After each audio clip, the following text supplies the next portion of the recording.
Hello friends, welcome to our channel where you can practice English with fun and exciting content.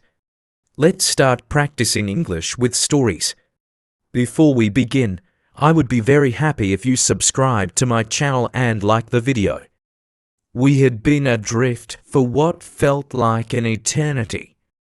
The days blurred together, indistinguishable from one another, marked only by the passage of time in the sun's relentless arc across the sky. The boat, barely more than a makeshift raft held together with scraps of wood and rope, creaked beneath us as it drifted aimlessly on the vast ocean. We had no map, no compass, no sense of direction. Our only guide was the horizon, a line of distant blue that seemed to mock us, endless and unyielding. The child beside me, once so full of energy, had grown quiet, their body weakening from hunger and the relentless thirst of the open sea. Their wide eyes, filled with innocence and confusion, no longer sparkled with the same brightness.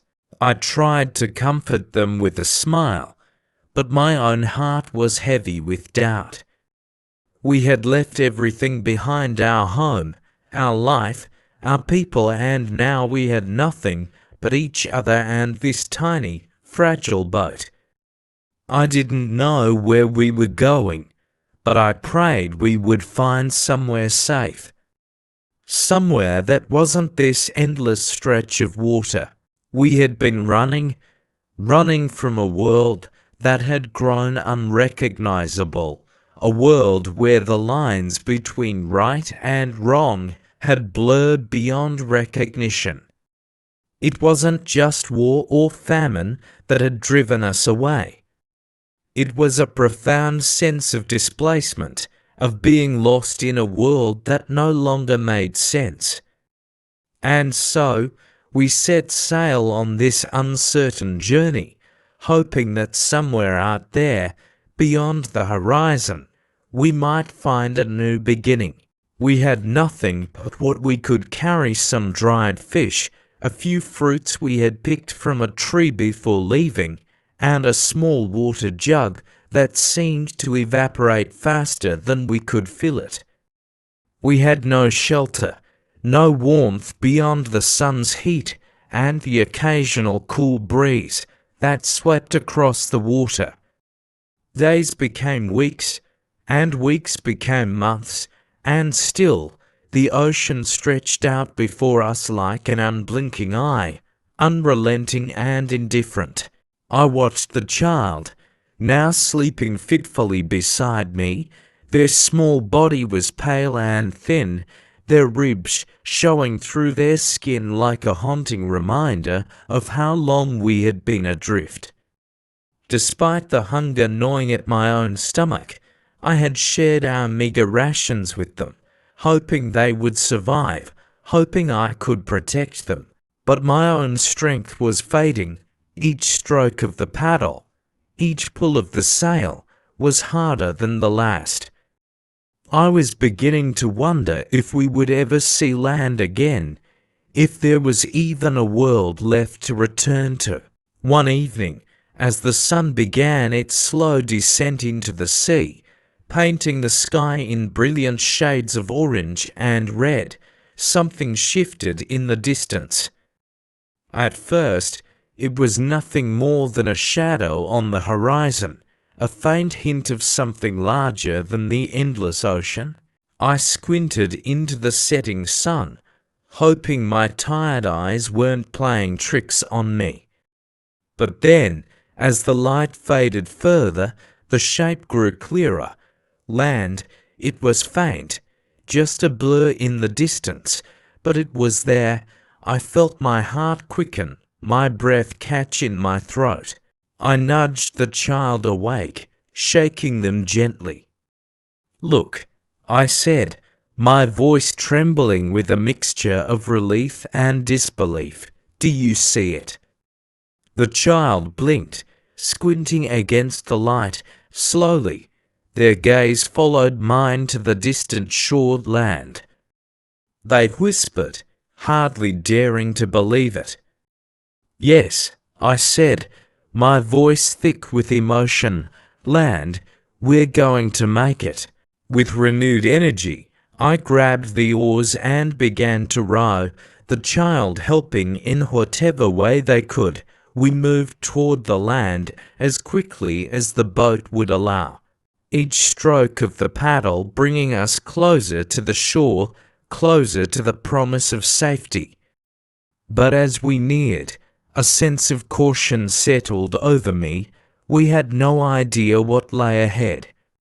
Was this land inhabited? Would we find people, or worse, find dangers we weren't prepared for? The closer we got, the more details emerged. It was an island, small but lush, with thick trees lining the shore. The sand beneath our boat was white and untouched, the waves gently rolling in as if welcoming us. Yet, as we approached, I saw something that made my heart skip a beat. Footprints in the sand. Human footprints, fresh.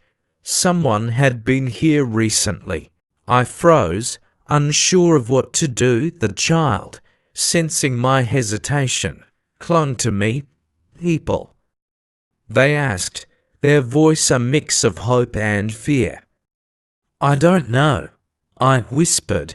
"We have to be careful." We stepped onto the shore, the sand soft beneath our feet. I looked around, scanning the area for any signs of life. There was no sound, no movement. Just the whisper of the wind through the trees.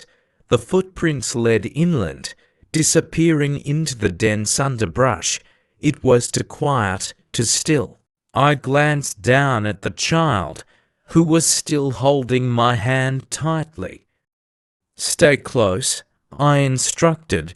"We don't know what we're dealing with yet."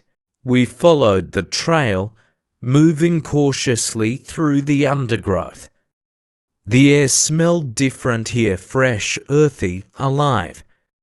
It was a stark contrast to the barren, salt-scorched air of the sea. Every step we took seemed to bring us closer to some unknown truth, yet my heart was heavy with suspicion. Were we walking into danger? After what felt like hours, we arrived at a clearing. And there, standing before us, was a group of people. They were unlike anyone I had ever seen, tall, strong, with dark skin, their bodies adorned with intricate tattoos and markings. They were dressed in simple clothing, woven from the materials of the island, but their eyes were sharp, alert, and full of a quiet intensity. They were studying us, sizing us up, as if deciding what to make of us. I froze, my hand instinctively moving toward the knife at my side. But before I could make any move, one of the figures, an older man, stepped forward. His eyes met mine, his gaze steady but not unkind. He spoke in a language I didn't understand, his voice low and measured, like the rhythm of the earth itself. I felt a surge of panic, realizing that I had no idea what he was saying. We were strangers in a strange land, and they were strangers to us. But then something happened. The man's expression softened, and with a simple gesture, he extended his hand. It was a gesture of peace, an offering of trust. He didn't look at us as enemies or threats. He looked at us as something else, something human, and in that moment, I realized that this might be our chance for survival, not through violence or fear, but through connection. I hesitated for a moment, but then I took his hand. Slowly, we began to communicate. though our words were foreign to each other. We used gestures, shared food, exchanged glances. They showed us their village, a small community nestled deep within the island's jungle. The huts were simple, built with palm leaves and wood, but there was a quiet strength in them, a harmony with the land that I had never known before. In the days that followed, we settled into their rhythm. The villagers taught us how to live with the land, how to fish from the rich waters surrounding the island, how to cultivate crops from the fertile soil. We learned to move in sync with the earth, not forcing it to yield, but working with it, respecting it. We shared our knowledge with them, in return our skills with the boat, our understanding of navigation, our ability to read the stars. Over time, I began to feel something I had long forgotten: peace. The island was not a place of refuge from the world, but a place where I had begun to understand the deeper truths of survival, freedom, and connection. It wasn't just about escaping from the dangers we had known, it was about learning how to live, how to thrive in a world that had once seemed so alien. As the weeks passed, the child's laughter began to echo through the village, their eyes once again shining with joy. The villagers had become family, and we had become part of their community. There was no fear here, no distrust. Just the quiet understanding that we were all part of something greater than ourselves. One evening, as I sat by the fire with the old man, I realized something that had eluded me for so long. Freedom wasn't about running away from the past, from the dangers we had left behind. It wasn't about escaping at all. True freedom was about belonging to the land, to the people around you, to the earth beneath your feet. It was about being rooted in something larger than yourself. The child sat beside me, their small hand in mine, looking up at the stars that filled the night sky. "Will we stay here forever?" they asked, their voice full of wonder. I smiled softly, squeezing their hand. "I don't know," I said. "But wherever we go, we will carry this place with us, and we will always remember what it means to truly be free." As the night deepened, I realized that this journey, this long and difficult voyage across the ocean, had taught me the most important lesson of all: that survival was not enough. To truly live, we needed connection. To thrive, we needed each other, and as we sat there, together, watching the stars above, I knew that no matter where our journey took us next, we would never be alone.